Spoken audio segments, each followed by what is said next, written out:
हमने महिलाओं के विकास की बात की, विधवाओं की बात की, वृद्धों की बात की, युवाओं की बात की, पलायन रोकने की बात की। इन तमाम बातों के जवाब में इन्होंने कहा हम भी करेंगे। रोजगार देने के नाम पे तो माननीय मुख्यमंत्री जी ने कहा था कि कहां से देगा भाई, अपने बाप के घर से लाके देगा। और 65 लाख वोट काटे गए हैं, उसमें सबसे अधिक महिलाओं के नाम। सोचिए कितना बड़ा जो एक वोट लेने का अधिकार जो बाबा साहेब भीमराव अंबेडकर ने हमें दिया, उसी अधिकार को ये हमसे छीनना चाह रहे हैं। 13 दिन में 13 पुल ढह गए, ये इनकी आधारभूत संरचनाएं थी। 20 सालों में ये दावा करते हैं हमने रोड बनाया, रोड बनाया, रोड बनाया, बिजली दे दी। और इतनी महंगी बिजली, मुंबई से अधिक महंगी बिजली, यहाँ कोई कल कारखाने नहीं है।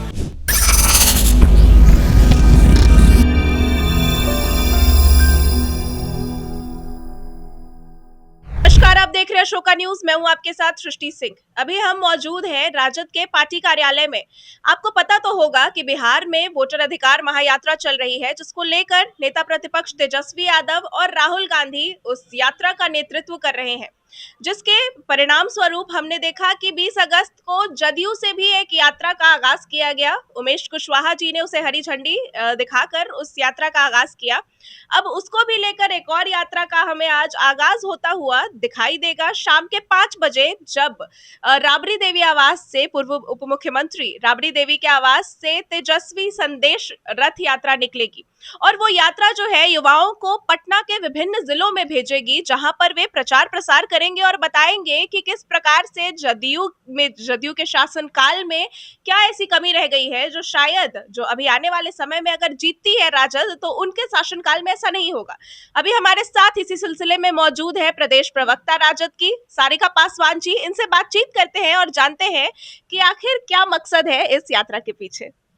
देखिए, शायद नहीं, यकीनन हमारी सरकार इस बार बन रही है और पिछले बार भी हम सरकार में आ चुके थे। और किस तरीके से सरकारी तंत्र का दुरुपयोग करके इन लोगों ने 5 साल से बिहार की गद्दी पे ये बैठे, और इन्होंने क्या किया, बिहार को बदले में क्या दिया। हमने कहा हम 10 लाख नौकरी देंगे, इन्होंने कहा हम 19 लाख नौकरी देंगे। हमने महिलाओं के विकास की बात की, विधवाओं की बात की, वृद्धों की बात की, युवाओं की बात की, पलायन रोकने की बात की। इन तमाम बातों के जवाब में इन्होंने कहा हम भी करेंगे। रोजगार देने के नाम पे तो माननीय मुख्यमंत्री जी ने कहा था कि कहां से देगा भाई, अपने बाप के घर से लाके देगा। और तेजस्वी यादव जी ने करके दिखाया 17 महीने के शासनकाल में।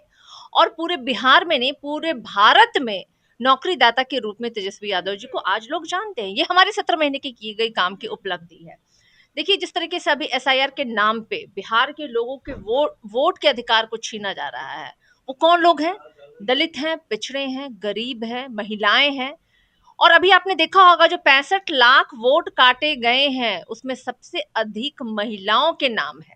सोचिए कितना बड़ा जो एक वोट लेने का अधिकार जो बाबा साहेब भीमराव अंबेडकर ने हमें दिया, उसी अधिकार को ये हमसे छीनना चाह रहे हैं। और आज लगातार हमारे नेता तेजस्वी यादव जी, जिन्होंने पहली बार इस बात को उठाया था कि एसआईआर के नाम पे हमारे लोगों के वोट को काटा जा रहा है, गरीबों के नाम को काटा जा रहा है, वो तो आज प्रूफ हो गया। राहुल गांधी जी ने भी कई ऐसे दस्तावेज के साथ, कई ऐसे एग्जाम्पल के साथ उन्होंने बात को रखी। हम सुप्रीम कोर्ट पहुंचे, एक आधार कार्ड जो एक ऐसा दस्तावेज था जिसको लोग हर जगह मांगते थे। टिकट कटवाना है तो आधार कार्ड दे दो भाई, वोटर कार्ड बनवाना है आधार कार्ड दे दो भाई, बैंक में चाहिए तो आधार कार्ड चाहिए, आपको लिंक होना चाहिए, बैंक से लिंकअप होना चाहिए। एक आधार कार्ड एक ऐसा संपूर्ण डॉक्यूमेंट था जिसमें माना जा रहा था कि कहीं भी आप लेके जाते हैं तो आपकी एक आइडेंटिटी प्रूफ के लिए आधार कार्ड को मान्यता की जाती थी। लेकिन उसी आधार कार्ड को एसआईआर में उन्होंने मान्य नहीं किया। जबकि आज हमारी पूरी 146 करोड़ की जो जनसंख्या है पूरे देश की, उतने ही लगभग आधार कार्ड बने हैं देश में हमारे। तो आप सोचिए कि एक आधार कार्ड जो है ना, वो किसी भी एक व्यक्ति की संपूर्ण जानकारी, कि आपका नाम क्या है, आपके पिता, आपका एड्रेस, वो सारा उसमें डिटेल है। तो आप बताइए कि हमारी जनसंख्या के अनुरूप आधार कार्ड बने हैं, फिर भी कैसे इतने लोगों के नाम काटे जा रहे हैं? कहाँ से ये धांधली का नाम आया? और उसी वोटर लिस्ट की सूची पे तो लोकसभा का चुनाव हुआ, 40 लोकसभा के सदस्य बिहार से चुन करके गए, जिनके बदौलत आज प्रधानमंत्री देश के बैठे हुए हैं। हम तो लगातार यात्रा कर रहे हैं और हमारा देखा सुनी तो मुख्यमंत्री जी कर रहे, कॉपी कैट है ये सरकार। तो हमारे नेता ने कहा 2500 रुपए देंगे महिलाओं को, वृद्धाओं को देंगे भाई 1500 रुपए, तुरंत इन्होंने ऐलान कर दिया कि 1100 देंगे। हमने बोला था 200 यूनिट बिजली फ्री देंगे, इन्होंने कहा भाई हम भी 125 यूनिट बिजली फ्री देंगे। अरे जुमला ही सही, लेकिन है तो कॉपी तो करने का, लेकिन नकलची जो होता है ना, कई बार नकल करते करते गलत चीज में नकल कर लेता है ना। नकलची कह रही हैं आप। कल राजीव रंजन जी ने प्रेस कॉन्फ्रेंस के माध्यम से कहा कि कॉपी कैट हमें कहा जा रहा है, लेकिन उनकी सरकार में जिस तरीके से जीडीपी का स्तर नीचे गिरा था, उसके बाद जदयू के आने के बाद से हर एक अगर हम देखें बात करें तो बहु विकास किया गया है हर एक क्षेत्र में, चाहे आधारभूत संरचनाएं हो या फिर अन्य चीजें ही क्यों ना हो। तो उस पर उन्होंने कहा कि कॉपी कैट कहने वाले पहले खुद हमसे सीखे। तो उस पर आपकी देखिए, आधारभूत संरचनाएं हमने देखी कि 13 दिन में 13 पुल ढह गए। ये इनकी आधारभूत संरचनाएं थी। 20 सालों में ये दावा करते हैं हमने रोड बनाया, रोड बनाया, रोड बनाया, बिजली दे दी। और इतनी महंगी बिजली, मुंबई से अधिक महंगी बिजली, यहाँ कोई कल कारखाने नहीं है। रोड आप अगर आपने 20 साल में सिर्फ रोड बनाया तो कौन सा कमाल आपने कर दिया। विश्वविद्यालय कहाँ बनाया आपने, हॉस्पिटल्स कितने आपने बनाए। आज भी तो आपको याद होगा बच्चे ने हॉस्पिटल के बाहर इलाज के अभाव में दम तोड़ दिया। आज भी लोगों को पढ़ने के लिए बाहर जाना पड़ा, रोजगार के लिए पलायन करना पड़ा। कौन सा आपने कमाल किया। 20 साल का वक्त बहुत लंबा वक्त होता है, और उसमें सिर्फ आप उपलब्धि गिनाते हैं। आपसे अगर हम पूछते हैं तो आप कहते हैं अरे याद कीजिए राबड़ी देवी का शासनकाल। हम जब कुछ विकास की बात करेंगे, पूछेंगे क्यों बिहार में 20 सालों में सिर्फ भ्रष्टाचार है, विकास नहीं है, तो कहेंगे याद है लालू जी का शासनकाल। अरे ये सब तो लालू जी, राबड़ी जी, तेजस्वी जी, नेहरू जी के बाद ये लोग आइस एज में भी पहुंच जाते हैं। गड़े मुर्दे नहीं, एक्चुअली इनकी अपनी उपलब्धि है ही नहीं है। तो कहते हैं ना कि वो एक बच्चे से नहीं होता है, बच्चों की लड़ाई जो होती है, जदयू और भाजपा जो है ना अंतरखंड, वो यही स्थिति है।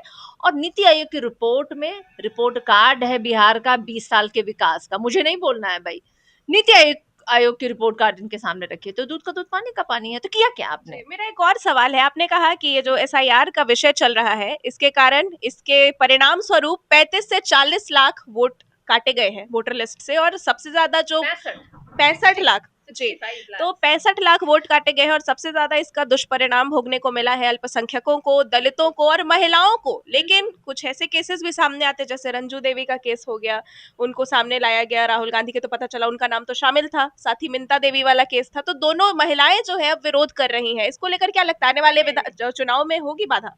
नहीं नहीं, बिल्कुल कोई बाधा नहीं होगी। रंजू देवी, मंजू देवी या संजू देवी या कोई भी देवी हो, या जिनके भी नाम नहीं थे उस समय, आनन फानन में किस तरीके से क्या जो त्रुटियों को जो भी सुधारा गया, अच्छी बात है। हमारी आवाज उठाने से कम ये लोग सुधार तो कर रहे हैं। यही तो हम चाहते हैं भाई, कि किसी भी एक, ना रंजू देवी का कटे, ना प्रकाश रविदास का कटे, ना मोहम्मद साहब का कटे, ना किसी का कटे। हम नहीं चाहते हैं कि जो लोकतंत्र में एक बहुत बड़ी ताकत होती है वोट देने का अधिकार, उस वोट देने के अधिकार से किसी भी एक व्यक्ति को वंचित रखा जाए। और ये हमारे ही किए गए प्रयासों की वजह से आज सरकार भी चुन चुन के हम जैसे लोगों को सामने ला रहे हैं, वो धड़ाम से उसको दुरुस्त कर दे रही है।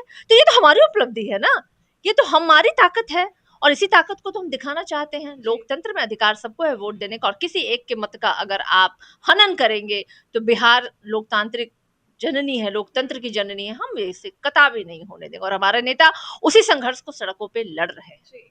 बहुत बहुत शुक्रिया आपका। तो जैसा कि आपने सुना, अभी हमारे साथ मौजूद थी राजद की सारिका पासवान जी, और साफ तौर पर इन्होंने कहा है कि अगर एक भी इंसान के मौलिक या संवैधानिक अधिकार का हनन किया जाएगा तो राजद के नेता तो उतरेंगे ही संघर्ष करने सड़क पर। और इसी बात के स्वरूप, परिणाम स्वरूप, आज शाम को राबड़ी देवी के आवास से निकलेगी एक तेजस्वी संदेश रथ यात्रा, और इस यात्रा के द्वारा बिहार के तमाम जिलों एवं प्रमंडलों में भेजा जाएगा युवाओं को, जहां वे प्रचार प्रसार करेंगे और बताएंगे उपलब्धियों को, और साथ ये भी बताएंगे कि तेजस्वी सरकार के आने से क्या कुछ बदलाव है, तब्दीली है, जो बिहार की राजनीति और साथ ही बिहार के विकास में देखने को मिल सकता है। तो अभी फिलहाल के लिए इस बात के साथ मैं विदा लेती हूँ। देश और दुनिया की तमाम खबरों को जानने के लिए हमारे साथ जुड़े रहे और देखते रहे अशोका न्यूज। धन्यवाद।